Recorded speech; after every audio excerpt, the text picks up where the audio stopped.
In order for us to see something, it either needs to emit light directly, like the sun or a light bulb filament or firefly, or else have photons of light bounce off of it and into our eyes. But how do we see light itself? You can't bounce light off of light, just like you can't bounce slinky waves or ripples in the water off of each other. They just pass right through.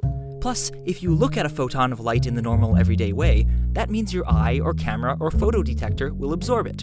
And then it's gone. Destroyed. Annihilated. It's like if you want to test how much weight a bridge can support before it falls down. Once you've done your measurement, you have the information you wanted, but you no longer have a bridge.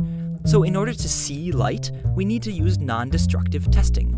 One way of doing that is to make a super dark, super cold box and cover the inside with a really shiny mirror. A mirror so excellently reflective that photons of light bounce back and forth more than 1 billion times before being absorbed.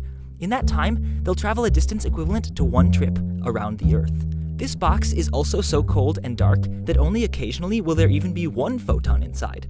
And if there is one, how do we tell without destroying it? Well, we send an atom through the box, an atom in a superposition of 2 different atomic states, just like Schrödinger's cat. If there's no photon inside the mirror box, then when the atom comes out the other side, we'll most likely measure it as being in a certain one of the states. Let's call it dead. But if there is a photon in there, and we carefully send the atom through so it doesn't actually destroy the photon, the atom-photon interactions change the odds. So now it's an overwhelming chance that we see that atom as alive.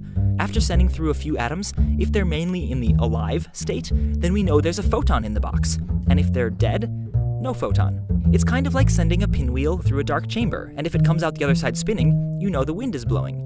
If not, no wind. In fact, once we know there's a photon in there, we can use this cat measurement technique to measure and manipulate other things about the photon. We can see how long it bounces back and forth between the mirrors before it gets absorbed, check if it's in a superposition, and even force it into a superposition like Schrödinger's cat itself. So, not only can we see light, now we can use Schrödinger's cat to measure Schrödinger's cat. Now that's quantum catception.